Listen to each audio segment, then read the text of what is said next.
So turns out that Coulomb's law can be applied not just to 2-point charges, but it can be generalized to multiple point charges, and the superposition comes in handy. That means you are doing a vectorial sum of the different forces that are acting on the charges.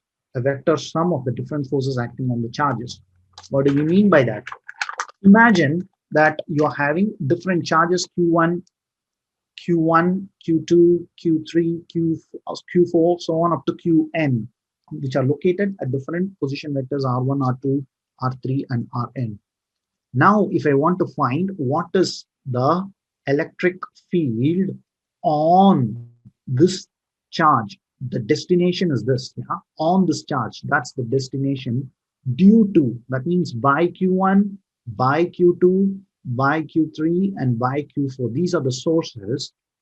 All I have to do is find the force on this, due to this, due by Q1, then by Q2, then by Q3, then by Q4, and add them up all together. That adding is called as superposition. Yeah. So that addition is what you write it as this sigma, which means it's a summation. So that's the sum, yeah, summation.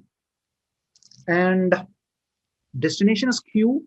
Each of the charges, so you might have Q, Q1, you will have Q, Q2, then you have Q, Q3, and Q, Q4, isn't it? So similarly, you will have Q, Qn. So if you were to have all those terms, then you can simply write it as Q, Qi, what you see here. Then R minus Ri vector over R minus Ri the whole cube. So this becomes the unit vector. Technically, it's Q, Qi over R minus Ri, the whole square, the square of the distance between them, and the unit vector in the direction of R minus Ri, right? This unit vector is going to have a magnitude at the bottom as well. So when I combine these two, that becomes a cube. So this becomes the unit vector. So I can move this unit vector, this magnitude over here. So this becomes a cube, and this is R minus Ri. So the 1 over 4 pi epsilon naught is common for all the terms, so you can read it out of the summation.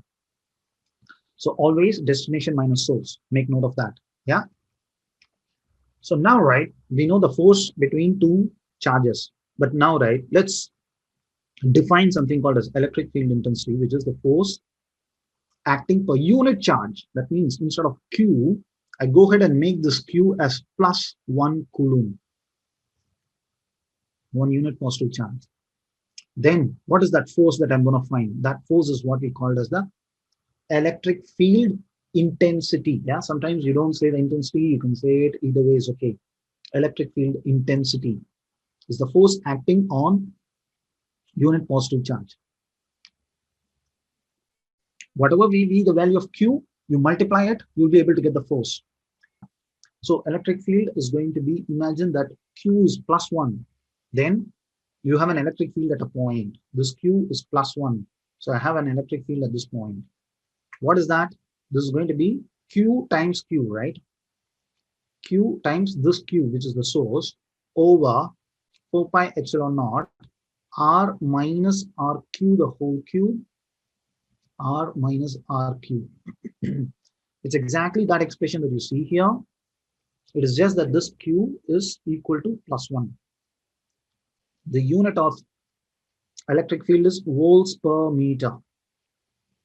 By SI systems, it's going to be a kg meter square over Coulomb second square. The unit of electric field is simply volts per meter. So at this point, if this is my electric field vector, that means if I had a plus 1 Coulomb charge at this point, this is the direction in which it will experience a force, and this is the magnitude of the force that it will experience. If I have 1 Coulomb charge, if I had plus Q, instead of 1 Coulomb, if I had a plus Q charge, I would have a force F, which is going to be Q times E. So that it becomes proportional to the charge. So if you have, let's say, instead of a plus Q there at that point, if you had a minus Q charge, if I had brought in a minus Q charge, The electric field is in this direction, which is the force that a plus one charge experience. But now I have got a minus q. Because of minus, right? The force that this is going to experience is going to be opposite in direction of the electric field. And it's going to be minus because of the minus q charge. And it's going to be q times E, yeah, proportional to the charge that you bring in. It's going to be proportional to the charge that you bring in. So the force depends on the electric field and the amount of charge that is present. So electric field in a way normalizes is a force experienced by unit positive charge.